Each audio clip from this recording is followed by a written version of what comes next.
दोस्तों फिर से आपका एक नए वीडियो में वेलकम है, स्वागत है। आज की वीडियो के अंदर हम लोग सबसे बेस्ट मूविंग एवरेज स्ट्रेटजी को बहुत अच्छे से सीखने वाले हैं। मूविंग एवरेज यूज करने में जितना सिंपल होता है उतना ही ज्यादा इफेक्टिव भी होता है। अगर आप लोग नए ट्रेडर हो तो आज की ये वाली वीडियो आपके लिए बहुत इंपॉर्टेंट होने वाली है, तो वीडियो को लास्ट तक जरूर देखना। तो चलिए वीडियो को स्टार्ट करते हैं। दोस्तों आज की तारीख में शायद ही ऐसा कोई सक्सेसफुल ट्रेडर होगा जो बंदा मूविंग एवरेज का यूज ना करता हो, तो आप लोग मूविंग एवरेज को अवॉइड ना करें। ये सिंपल होने के साथ साथ ही बहुत ही ज्यादा एक्यूरेट होता है। तो पहले थोड़ा सा बेसिक जानते हैं कि मूविंग एवरेज होता क्या है। मूविंग एवरेज एक लैगिंग इंडिकेटर है, मतलब ये थोड़ा सा लेट सिग्नल जनरेट करता है लेकिन इसकी एक्यूरेसी ज्यादा होती है। बेसिक तरीके से मूविंग एवरेज हमें dynamic support and resistance provide करता है, और दोस्तों जैसे जैसे प्राइस मूव करती है ये प्राइस के हिसाब से हमें सपोर्ट और रेजिस्टेंस प्रोवाइड करता है, ना कि एक स्टैटिक सपोर्ट एंड रेजिस्टेंस की तरह जो कांस्टेंट रहते हैं। जब भी प्राइस मूविंग एवरेज से ऊपर रहती है तब ये सपोर्ट का काम करता है, और जब प्राइस मूविंग एवरेज से नीचे रहती है तब ये हमारे लिए रेजिस्टेंस का काम करता है। तो दोस्तों आज के स्ट्रेटजी के लिए हम लोग 50 EMA का यूज करेंगे। इसके लिए आपको सिंपल तरीके से अपने ट्रेडिंग प्लेटफॉर्म के ऊपर जाना है और इंडिकेटर में जाकर सर्च करना है एक्सपोनेंशियल मूविंग एवरेज, और इस वाले को सिलेक्ट कर लेना है। फिर आपको इसकी सेटिंग्स में जाना है और लेंथ में आपको 50 पुट करना है। अब दोस्तों एक इम्पोर्टेंट बात को समझिए, हम लोगों को कभी भी किसी सिंगल इंडिकेटर के बेस पर ट्रेड नहीं लेना है। हम लोग इंडिकेटर का यूज अपने प्राइस एक्शन के एनालिसिस को कंफर्म करने के लिए करते हैं। तो दोस्तों आप समझिए कि हमें मूविंग एवरेज का यूज क्यों करना चाहिए। तो जब भी मार्केट ट्रेंडिंग होता है, मतलब या तो मार्केट अप ट्रेंड में हो या फिर डाउन ट्रेंड में हो, उस टाइम पर मूविंग एवरेज हमारे लिए एक प्रकार से सपोर्ट एंड रेजिस्टेंस का काम करता है। फॉर एग्जाम्पल अगर मार्केट अप ट्रेंड में है तब ये हमारे लिए सपोर्ट का काम करता है। यहाँ पर आप लोग देख सकते हो कैसे मार्केट मूविंग एवरेज पर सपोर्ट लेते हुए ऊपर की साइड चला जाता है, और अगर मार्केट डाउन ट्रेंड में है तो मूविंग एवरेज हमारे लिए रेजिस्टेंस का काम करता है। यहाँ पर आप लोग देख सकते हो कैसे प्राइस मूविंग एवरेज को हिट करता है और नीचे चला जाता है। दूसरा रीजन हमें मूविंग एवरेज का यूज क्यों करना चाहिए, मूविंग एवरेज हम लोगों को ट्रेंड रिवर्सल को आइडेंटिफाई करने में हेल्प करता है। चलिए एग्जांपल की हेल्प से जानते हैं। यहाँ पर आपको दिखाई दे रहा होगा मार्केट डाउन ट्रेंड में था, और जब प्राइस मूविंग एवरेज को ब्रेक देता है तो वहां से एक अप ट्रेंड की शुरुआत होती है। मार्केट अपने ट्रेंड को चेंज करता है। सेम अप ट्रेंड के दौरान जब मार्केट मूविंग एवरेज को ब्रेक देता है तब यहाँ से एक प्रकार से ट्रेंड के रिवर्स होने के चांसेस होते हैं। चलिए अब स्ट्रेटजी की बात करते हैं, हमें इसको यूज कैसे करना है। तो हमने अब तक जो पिछले वीडियोस में सीखा है हम उनके हिसाब से मूविंग एवरेज को अप्लाई करते हुए यूज करने वाले हैं। चलिए एग्जांपल की मदद से जानते हैं। यहाँ पर मार्केट अप ट्रेंड में है और चार्ट में 50 पीरियड मूविंग एवरेज अप्लाई है, तो प्राइस अभी मूविंग एवरेज के पास है। अब जैसा कि हमने डिस्कस किया था, जब भी मार्केट अप ट्रेंड में होता है तब मूविंग एवरेज सपोर्ट का काम करता है, और अभी प्राइस मूविंग एवरेज के पास है, तो दोस्तों चांस है कि मार्केट यहाँ से ऊपर चला जाए। तो दोस्तों हम लोगों को सिर्फ मूविंग एवरेज के बेस पर कोई भी ट्रेड नहीं लेना, हमें इसके साथ साथ दूसरी प्राइस एक्शन मेथड को भी अप्लाई करना है। अब नेक्स्ट अगर आप लोग ध्यान से देखते हो तो हमारे पास एक प्रीवियस रेजिस्टेंस लेवल है जो ब्रेकआउट के बाद सपोर्ट बन चुका है। आप लोगों को पता होगा कि जब रेजिस्टेंस ब्रेक होता है तब वो सपोर्ट बन जाता है, और जब सपोर्ट ब्रेक होता है तब वो रेजिस्टेंस बन जाता है। तो दोस्तों आप देख सकते हो कि हमारे पास एक सटीक तरीके से सपोर्ट पॉइंट है और एक डायनामिक सपोर्ट लेवल है। और अब अगर आप ध्यान से देखते हो तो कैंडल की बिग हमें बताती है प्राइस इस वाले लेवल को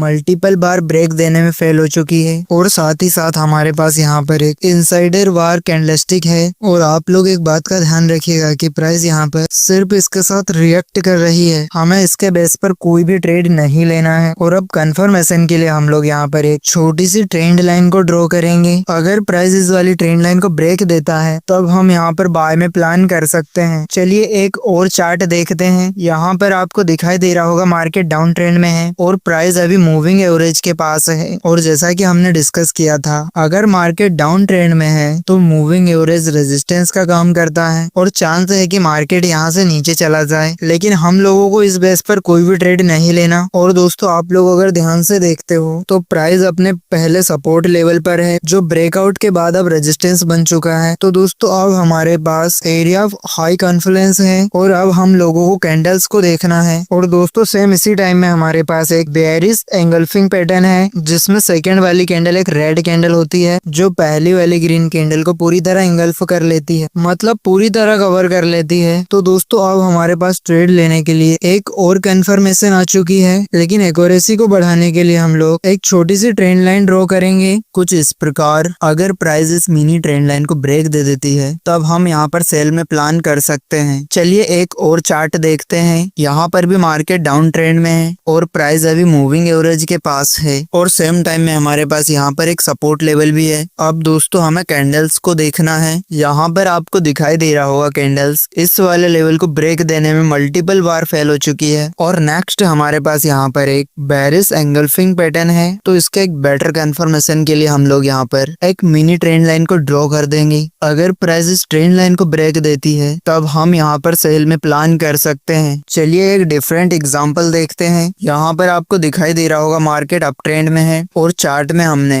50 पीरियड मूविंग एवरेज को अप्लाई कर रखा है। तो दोस्तों क्या हम यहाँ पर एक ट्रेंड लाइन को ड्रॉ कर सकते हैं कुछ इस तरह से। अब आप देख सकते हो मूविंग एवरेज और ट्रेंड लाइन प्राइस के साथ रिएक्ट कर रहा है और नेक्स्ट अभी प्राइस ट्रेंड लाइन के पास है। अब दोस्तों यहाँ पर दो पॉसिबिलिटी है, या तो मार्केट यहाँ से ऊपर चला जाए या फिर ट्रेंड लाइन को ब्रेक देते हुए नीचे आ जाए। अब दोस्तों यहाँ पर आपको दिखाई दे रहा होगा एक बड़ी सी रेड कैंडल ट्रेंड लाइन और मूविंग एवरेज को एक अच्छे खासे मूवमेंट के साथ ब्रेक दे देती है, लेकिन इसका मतलब ये नहीं है कि मार्केट यहाँ से नीचे आ जाएगी। अगर आप लोग ध्यान से देखते हो तो यहाँ पर हमारे पास एक सपोर्ट लेवल है और अभी प्राइस इस वाले सपोर्ट लेवल के पास है। अगर प्राइस इस वाले सपोर्ट लेवल को ब्रेक दे देता है तो हम लोग ब्रेकआउट के बाद एक पुल बैक का इंतजार करेंगे। अब नेक्स्ट आपको दिखाई दे रहा होगा दोस्तों प्राइस ने सपोर्ट लेवल को ब्रेक देने के बाद एक पुल बैक लेती है और ये वाला पुल बैक पहले वाले सपोर्ट लेवल पर एंड हो जाता है जो अब हमारे लिए रेजिस्टेंस का काम कर रहा है। और इस लेवल पर हमें एक बड़ी सी रिजेक्शन कैंडल दिखाई देती है जो ये इंडिकेट करता है बायर्स इस पॉइंट को एक लेवल तक ब्रेक देते हुए